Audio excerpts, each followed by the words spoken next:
Allahabad high court से जियाउर रहमान बर्क को राहत मिली है। एसपी एमपी बर्क को हाईकोर्ट से मिली है फौरी राहत। नहीं होगी जियाउर रहमान बर्क की गिरफ्तारी। 7 साल से कम सजा वाली धाराएं होने से गिरफ्तारी नहीं। हाईकोर्ट ने एफआईआर रद्द करने वाली मांग को खारिज कर दिया। 24 नवंबर को सर्वे के दौरान ये तशद्दुद सामने आया था। संभल जामा मस्जिद सर्वे के दौरान ये तशद्दुद हुआ था। जियाउर रहमान समेत कई लोग इसमें मुलजिम बनाए गए थे और गिरफ्तारी की तलवार उन पर लटक रही थी। लेकिन अब एक बड़ी राहत यहां पर मिली है, फौरी राहत उन्हें मिली है कि उनकी गिरफ्तारी नहीं होगी।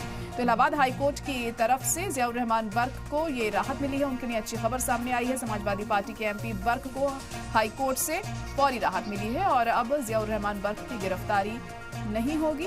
7 साल से कम सजा वाली धाराएं होने की वजह से उनकी गिरफ्तारी नहीं हो सकती। हाईकोर्ट ने एफआईआर रद्द करने वाली मांग को खारिज कर दिया है। हालांकि एफआईआर खारिज नहीं की जाएगी जो उनके खिलाफ दायर की गई थी, लेकिन गिरफ्तारी पर फिलहाल रोक लगा दी गई है।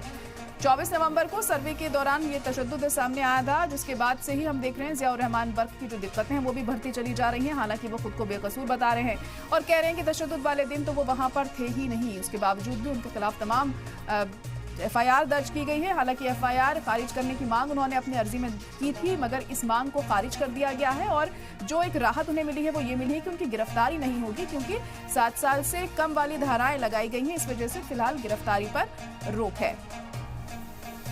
तो संभल जामा मस्जिद सर्वे के दौरान ये तशद्दुद सामने आया था। जियाउर रहमान समेत कई मुलजिमों के खिलाफ एफआईआर दर्ज की गई थी और इलाहाबाद हाईकोर्ट से यहां पर राहत मिली है जियाउर रहमान बर्क को कि उनकी गिरफ्तारी नहीं होगी, लेकिन एफआईआर भी रद्द नहीं की जाएगी। ये भी कोर्ट की तरफ से साफ कर दिया गया है, क्योंकि जो धाराएं उन पर लगाई गई हैं वो 7 साल से कम सजा वाली धाराएं हैं, जिसके चलते उन्हें गिरफ्तार नहीं किया जाएगा। ये कोर्ट ने साफ कर दिया है। लेकिन हाईकोर्ट ने एफआईआर रद्द करने वाली मांग को खारिज किया है।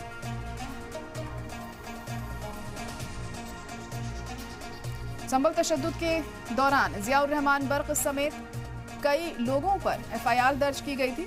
तमाम लोगों को मुलजिम बनाया गया था उस दौरान और अभी भी हालात वहां पर पूरी तरह से नॉर्मल नहीं हो पाए हैं और आज जुमे के मद्देनजर वहां पर सिक्योरिटी भी पूरी तरह से पुख्ता की गई है। और जियाउर रहमान बर्क लगातार सवाल उठाते रहे हैं इस तशद्दुद को लेकर। सरकार पर उन्होंने सवाल उठाया, इंतजामिया पर सवाल उठाया और उनका कहना था कि इंतजामिया की गलती के चलते ये जो पूरा मामला था ये सामने आया। और हमारे नुमाइंदे गुफरान इस वक्त फोन लाइन पर जुड़ चुके हैं। गुफरान, तो फौरी राहत यहां पर मिली है, गिरफ्तारी नहीं होगी जियाउर रहमान बर्क की, क्या कुछ और कहा गया कोर्ट की तरफ से? बिल्कुल, देखिए, जियाउर रहमान बर्क जो समाजवादी पार्टी के सांसद हैं संभल से, उनके खिलाफ जो हिंसा हुई थी 24 नवंबर को, उस प्रकरण में एफआईआर उनके खिलाफ बीएनएस की अलग अलग धाराओं में हुई थी। इस मामले में जो जियाउर रहमान बर्क हैं उन्होंने हाईकोर्ट में एक याचिका दाखिल की थी एफआईआर को रद्द करने और गिरफ्तारी पर रोक लगाने की मांग की गई थी।